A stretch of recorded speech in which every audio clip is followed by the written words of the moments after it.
السلام عليكم ورحمة الله وبركاته. ازيكم عاملين ايه؟ يا رب تكونوا بخير. كل عام وانتم بخير ورمضان كريم عليكم، وتكونوا صمتوا وقمتوا رمضان ايمانا واحتسابا ان شاء الله، وغفر لنا ولكم ان شاء الله. ان شاء الله النهارده هنشرح تجربة مورلي واثبات ان الزمن هيتمدد ان شاء الله في الفيزياء الحديثة، لان الدكتور كان قال لنا لازم الجزئية دي تشرح للدفعة تاني، لان في ناس كتير مش فاهماها وكذا وكذا. فان شاء الله ربنا يرزقنا الفهم كده، واستغفر ربنا كده وصلوا على النبي، ونخش على الفيديو ان شاء الله. ولو في اي حاجه مش واضحه في الفيديو ممكن تعلق تحت، او تبعت على الجروب او ايا كان. ان شاء الله لو انا فاضي هرد على حضرتك، بس ان شاء الله ممكن لو كده ممكن يبقى بعد العيد عشان الايام المفترجه اللي احنا فيها. وبس كده، اسيبكم مع الفيديو ان شاء الله. والسلام عليكم ورحمه الله وبركاته. ان شاء الله نبدا بالتجربه بتاعت مولر هنا. مورلي يا ربي، مورلي هنبدا بيها هنا على الكراسه الاول عشان محتاجه رسم والكلام ده. تمام. اول حاجه المفروض نعرفها في التجربه دي ان في مرايه، ان في ايه، مرايه محطوطه في النص بالمنظر ده كده. المرايه دي بتعمل ايه يا استاذ سيد؟ بتعمل انعكاس ونفوذ الاتنين مع بعض. يعني ايه؟ يعني هي شبه منفذه وشبه عاكسه، شبه منفذه وشبه عاكسه. شبه منفذه ازاي؟ يعني بتنفذ كميه من الضوء وكميه تانية بتعكسها. زي مثلا لو المرايه دي زي ايه؟ زي المرايه اللي بتبقى موجوده في غرفه التحقيق في الافلام مثلا. بتبقى ايه؟ بتبقى من اللي بره بيشوف اللي جوه، واللي جوه ما بيشوفش اللي بره. تمام.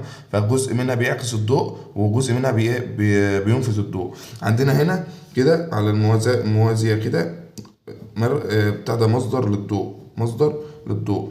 قبل اي حاجه العلماء هنا اصلا الغرض من التجربه دي يا جماعه ان احنا عايزين نثبت ان الضوء مش محتاج اثير، مش محتاج وسط. ان الضوء مش محتاج وسط عشان ينتشر فيه. تمام. فهو دلوقتي هيفرض ان الاتجاه الاسير اليماتي، اتجاه الاسير اللي هو الايه، اتجاه اللي هو الوسط. ماشي. ده فرض هم عايزين يثبتوا صحة او عدم صحة الايه، الفرض ده. تمام. فهنا هيطلع هنا المصدر الضوئي ده هيطلع شعاع. تمام. هيجي يسقط على المراية. تمام. المراية هتنفذ جزء. تمام. هتنفذ جزء موازي. تمام.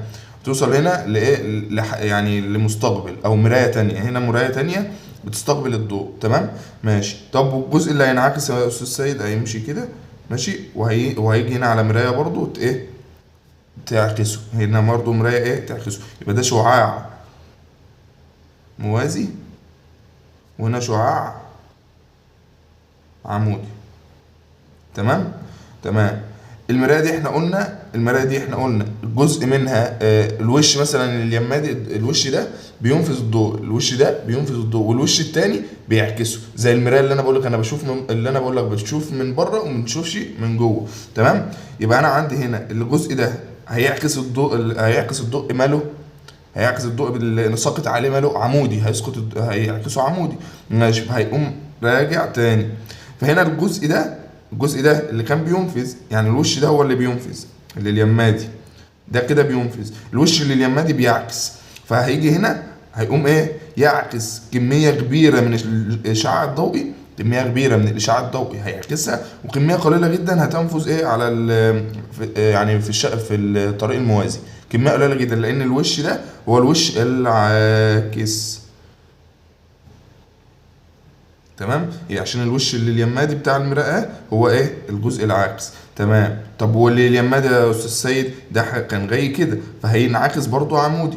احنا قلنا ان الوش اللي اليمادي منفذ، فهيجي يسقط على المرآة تاني من الوش اللي اليمادي، فهيمشي برضو عمودي، هينفذ بشكل عمودي، وهيخش شعاع تاني كده مع ده اهو، اللي هو اللي جاي من فوق. تمام. اصبح ان احنا وشويه كميه قليله جدا هتنعكس فايه، فهتيجي اليمادي. فانا دلوقتي عندي قد ايه، عندي شعاعين. عندي شعاع اهو جاي من اليمادي، من الشعاع الموازي، انعكاس الشعاع الموازي، والشعاع اليمادي ده من نفوذ الشعاع العمودي. تمام. ننظف الرسمه ونرجع لكم تاني. يبقى انا عندي مرآة في النص، وايه، ومصدر ضوئي، مصدر ضوئي في النص. ماشي اهو، دي لمبة مثلا. وبعد كده شعاع هيسقط عمودي على هيسقط عمودي او بشكل في زاوية على الايه، على المرآة، فهينفذ جزء. تمام، وهيسقط على مرآة هنا اهو، مرآة عاكسة، تمام، وده اسمه شعاع موازي، والجزء ده هيعكس برضو جزء تاني من الشعاع، فهيبقى عندي شعاع اسمه شعاع عمودي.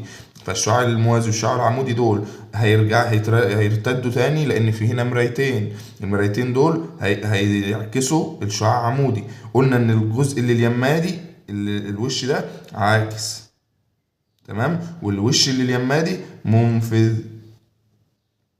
تمام. فاما الجزء اللي اليمادي ده هيسقط على الوش اللي اليمادي من المرايه، هيحصل فيه ايه؟ هينعكس، معظمه هينعكس وجزء منه هينفذ، تمام، بس جزء بسيط، تمام. طب هنا ده هيرتد تاني عشان دي مرايه، المرايه ديت مش منفذه بقى زي مرايه عاديه خالص، فهتعكس الشعاع كله، هيجي هنا ده الجزء المنفذ فهيخش، او الوش المنفذ فهيخش ايه؟ بشكل عمودي، تمام، بشكل عمودي، وهيعكس كميه قليله برضه، تمام. فانا اصبح عندي شعاعين، الشعاعين دول بقى العلماء لما جم يفسروهم او يحللوهم، زي تحليل الضوء اللي احنا كنا بناخده، لو انتوا فاكرين، كان تحليل الضوء ده كان بيطلع اهداب كده، هدب مضيئه وهدب ايه، وهدب مظلمه، هدب مضيئه وهدب مظلمه، تمام. الاهداب دي المتكونه دي، الضوء ده عباره عن موجات، تمام، فهو موجات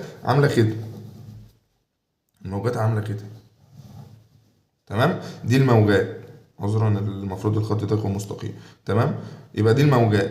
فالعلماء لما جم عندنا بقى، احنا خدنا الجزئيه دي قبل كده، ان احنا لو عندنا شعاع ضوء تاني وماشي معاه مع البتاع ده، مع الشعاع الاولاني في نفس القبه، يعني القمه مع القمه والقاع مع القاع وكده، ده اسمه إيه؟ اتحاد بناء، تمام، اتحاد بناء، تمام.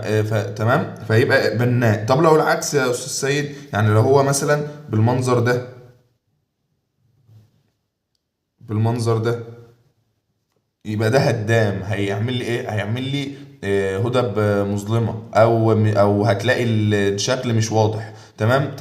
طب العلماء بقى لما جم شافوا الموضوع ده، لقوا فيه ايه يا استاذ سيد؟ لقوا ان ان الهدب يعني متطابقه جدا جدا جدا، والاهداب المضيئه واضحه جدا، والاهداب المعتمه موجوده، يعني الاثنين موجودين في نفس المكان، تمام، بالظبط. فنستنتجوا من كده ايه؟ استنتجوا ان الاثنين واصلين في نفس الوقت وبنفس التردد وبنفس كل حاجه، تمام. معنى كده ان طلع لي اهداب بناء بناء على ايه؟ بناء على التقاء القمم مع القمم والقيعان مع القيعان.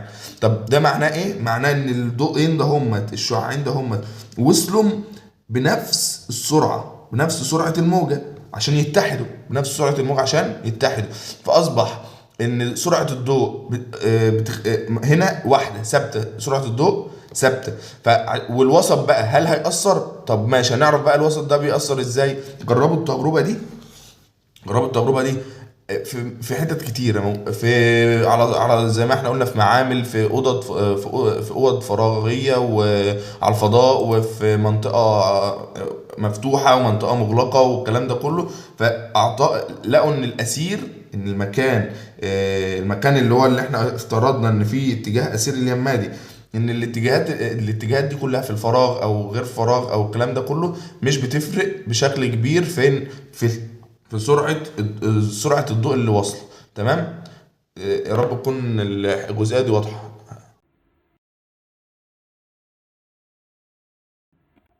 اهو يا جماعه بصوا، هنا ادي اتجاه الاسير، ماشي، اتجاه الاسير ده بنعتذر المنظر على الضوئي الصوت في الجزئية ديت، إن بيسقط شاء على الله ايه؟ الصوت بيسقط هيظبط على وبتاع. المرآة اللي هنا، المرآة دي قلنا وشها لليمادي ده بينفذ، فهينفذ الضوء للايه؟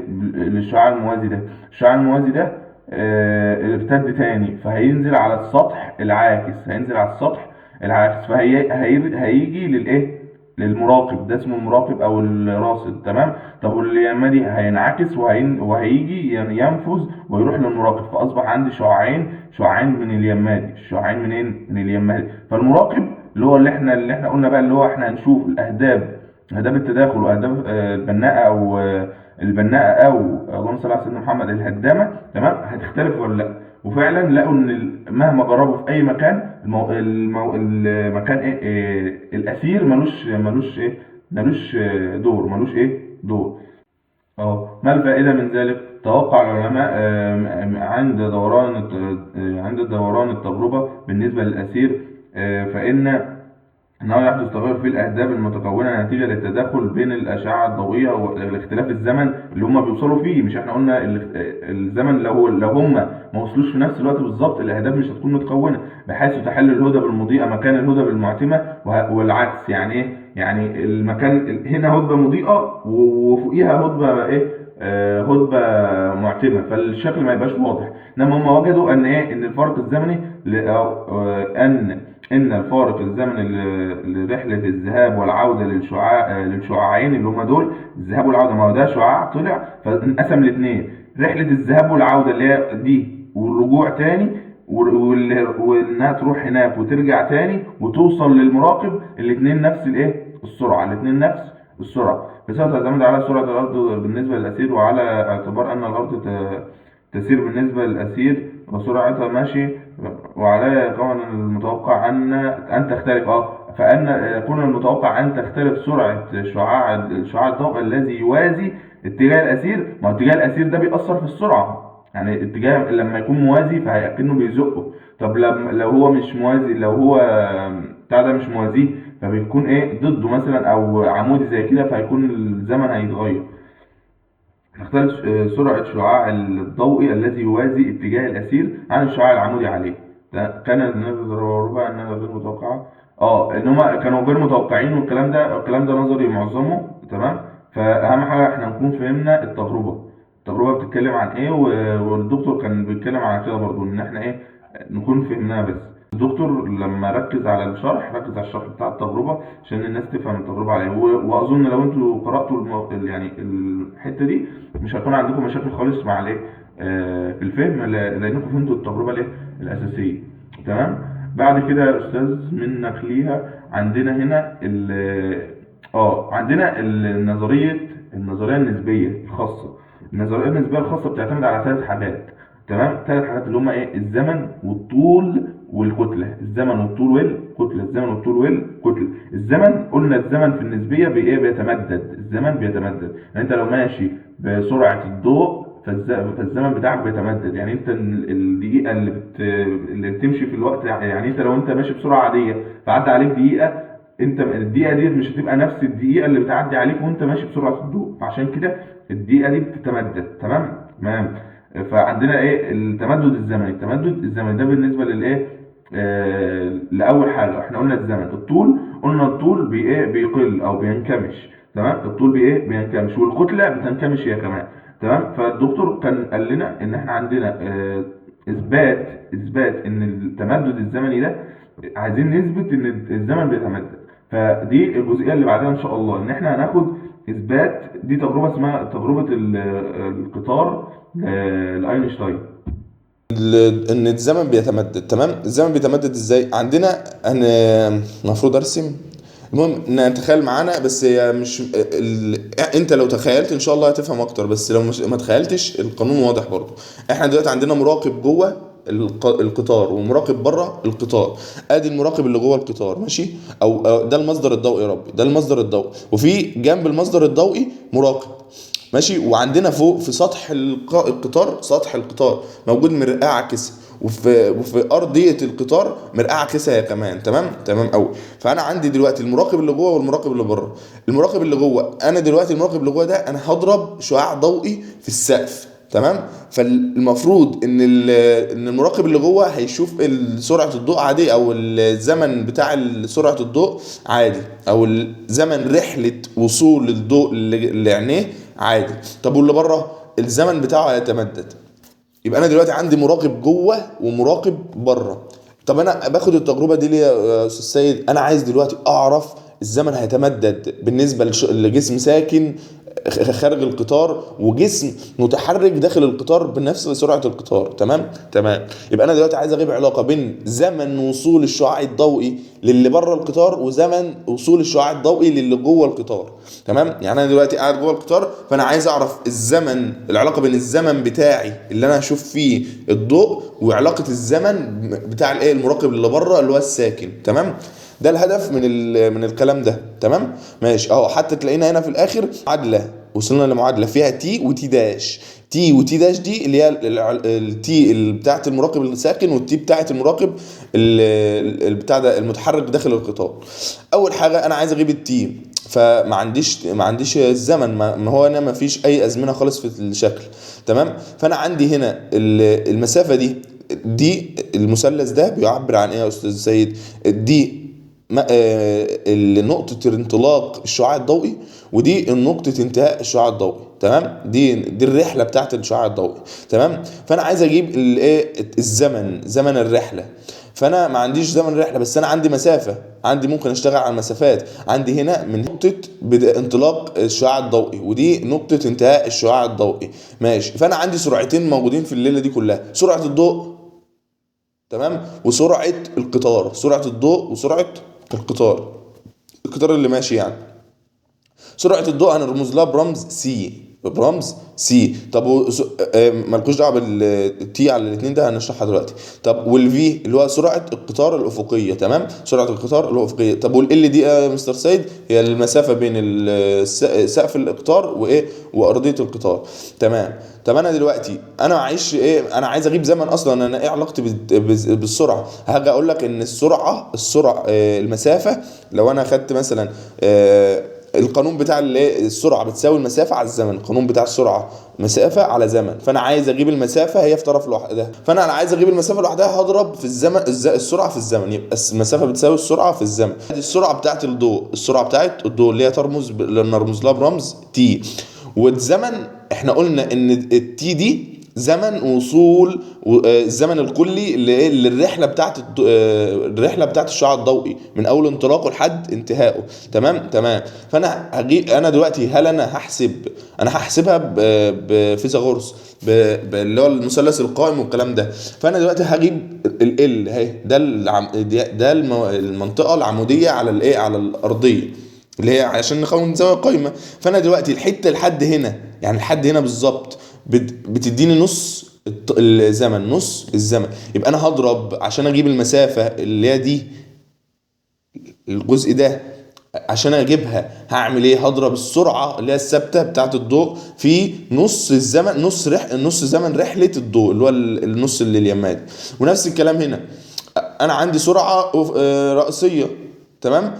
افقيه يا رب، سرعه افقيه اللي هي الفي بتاعت القطار. فانا هعمل ايه دلوقتي؟ هاخد الفي اللي هي ثابته برضو مع نص الزمن، لان لحد ما الشعاع ما هيوصل هنا برضو هيكون نص الزمن. يبقى انا معايا دلوقتي المسافه اللي تحت دي والمسافه دي ومعايا ال، فاصبح معايا مثلث قائم اهو. فهنعمل قانون فيثاغورس او نعمل سي تي على الاثنين. يبقى انا عرفت دلوقتي ان الاثنين دي جت منين والسي تي دي جت منين.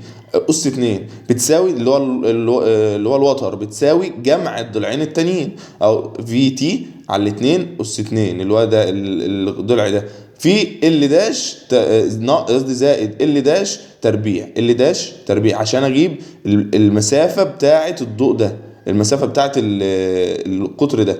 تمام. هنربع هتبقى ايه؟ هندخل التربيع جوه هتبقى تربيع كلها واربعه. تمام ماشي. وبعد كده هنحاول نختصرها اكتر. هناخد التي اس 2 على 4 عامل مشترك، وهيبقى السي تربيع ناقص الفي تربيع. احنا عكسنا هنا يا جماعه على فكره، ودينا يعني هنا جبنا الفي والتي اليمه الثانيه عشان ناخد عامل مشترك، فاصبح ال لوحدها في طرف لوحدها اهي ال داش تربيع. تمام. وبعد كده يا مستر عندنا التي تربيع هنودي الاربعه اليمه الثانيه لل. تمام. يبقى عندي تي تربيع نفتح قوس سي تربيع ناقص في تربيع بيساوي 4 ال تربيع. تمام. 4 ال داش تربيع. فانا دلوقتي عندي التي، عايز اجيب التي لوحدها في طرف، هجيب التي لوحدها في طرف، ادي تي تربيع بتساوي، وقمنا جايبين السي والفي في المقام.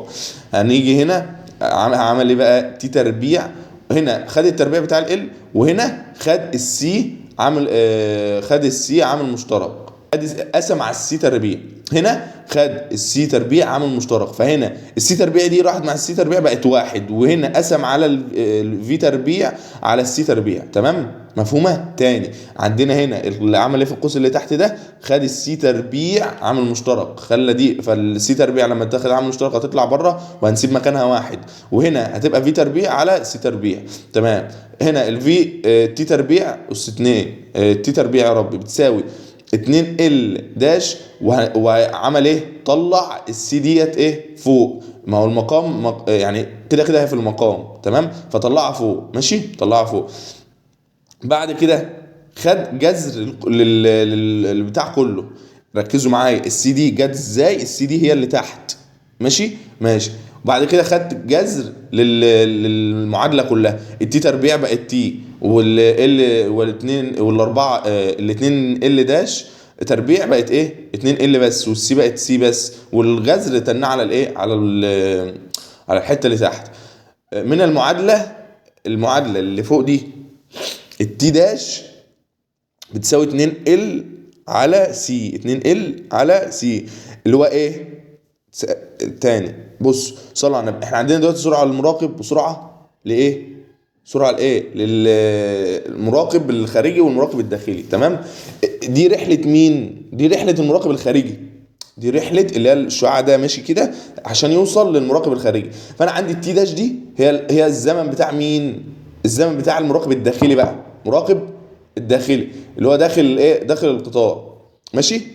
يبقى انا عندي التي داش دي بتاعت المراقب الداخلي، فانا عايز احسب سرعه، يعني اجيب القانون بتاعها. هيبقى برضو القانون العادي جدا، سرعه وزمن بتاع السرعه بتساوي المسافه على الزمن. عايز اجيب الزمن في طرف لوحده، اطلع السرعه مكان الزمن واخلي الزمن يبقى الزمن بيساوي المسافه على السرعه، مسافه على السرعه. طب ليه هنا موجوده 2 ال يا مستر؟ ما انا دلوقتي المراقب قاعد اهو، فانا قاعد هبص المصدر الضوئي، اللي منعكس في السقف. احنا عايزين نجيب المنعكس في السقف. انا ماسك الكشاف اهو. ماشي، انا ماسك الكشاف اهو مثلا، بس انا عشان انا عايز اعرف الجزئيه ديت واضحه في الكاميرا ولا لا. خلينا في الفول سكرين. ماشي. انا دلوقتي ماسك الكشاف اهو وباصص فوق. فانا عندي زمن الوصول هيبقى بساوي زمن الذهاب زائد، قصدي مسافه الذهاب زائد مسافه العوده، والاثنين نفس المسافه، يبقى 2 ال. يبقى تاني نرجع تاني للرسمه. خلينا هنا ولا هنا؟ هنا. ماشي اهي. تمام. انا المراقب بتاعي مثلا هيكون قاعد هنا، فانا عندي المراقب ده هيبص في السقف عشان يشوف انعكاس الضوء اللي جاي من السقف، فهيكون قاعد هنا، الضوء هيطلع ال وينزل ال. تمام. يبقى التي بتساوي 2 ال اللي هو المسافه كلها 2 ال على السي. رب تكون الجزئيه دي واضحه، عشان لو مش واضحه تربك الناس بعد كده. ماشي. نحصل على العلاقه الرياضيه، هنعوض بقى بالتي داش عن اللي هنا اهو 2 ال داش، ال 2 ال داش على السي بتساوي تي داش. فاصبح عندنا التي بتساوي تي داش على الثابت ده ثابت. تمام. الثابت ده بقى اللي هو 1 على الثابت ده اهو، اللي هو 1 على جذر 1 ناقص في 2 على في اس 2 على سي اس 2. ده بتساوي اللي هي والله نسيت اسمها ايه، الجاما دي، الرمز ده اسمه جاما. تمام. الجاما بتساوي 1 على جذر جذر 1 ناقص في تربيع على سي تربيع. تمام يا اولاد؟ تمام يا شباب؟ تمام. المعادله دي واضحه؟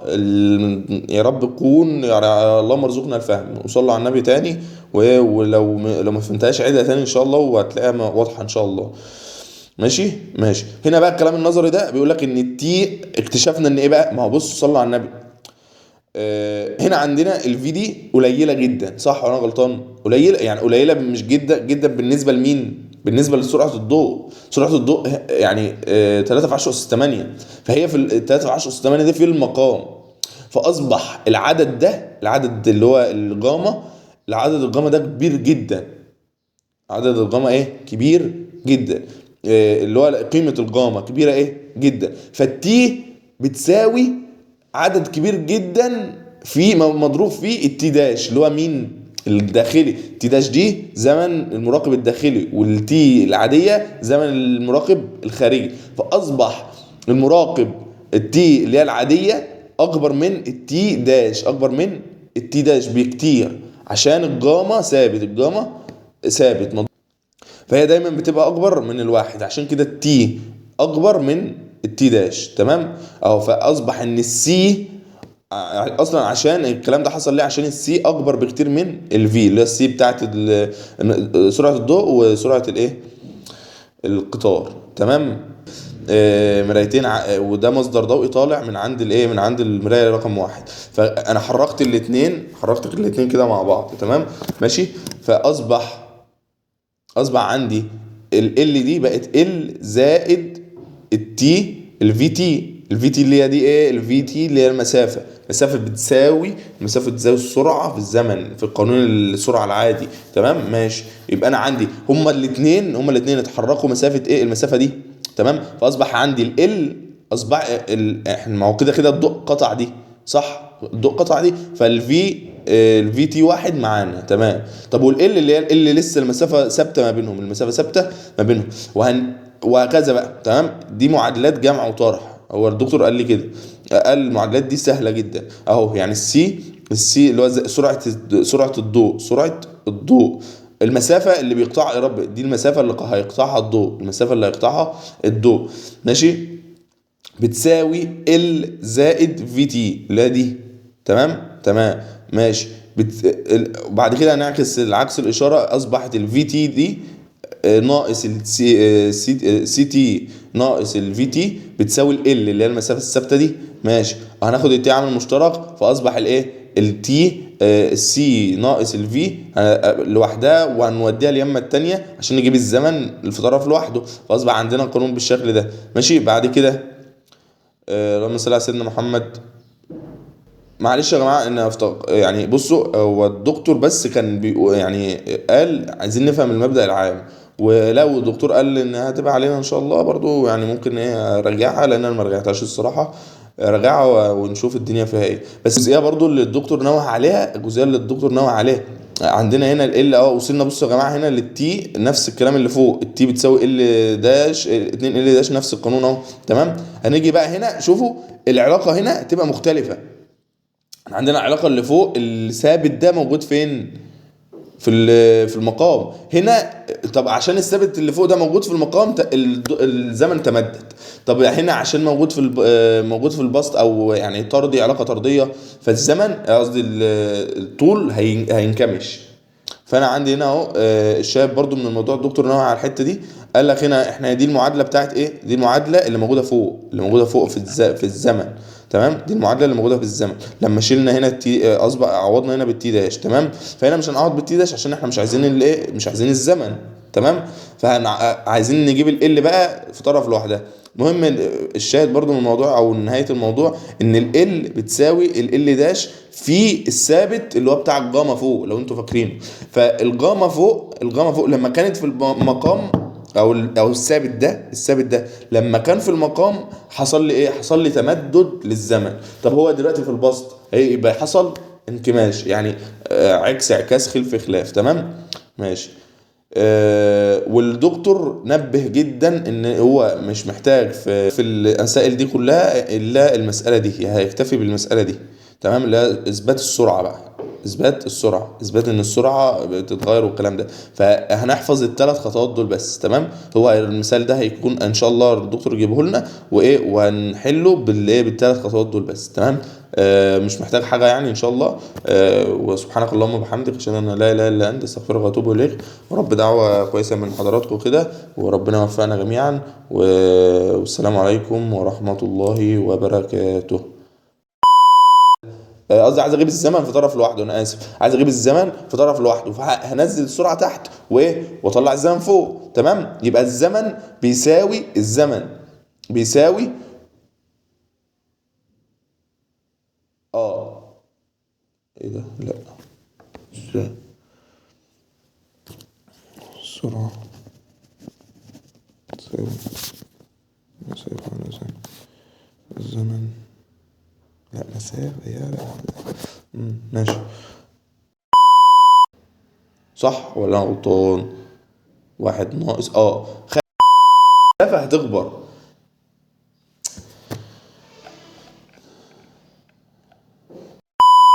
الشاهد من الموضوع ده ان الضوء هينكمش، ان المسافه هتنكمش ازاي. مش فاكر الصراحه. هيبقى انا اللي كنت بقوله ده فوق بلح، كله بلح بلح بلح تاني.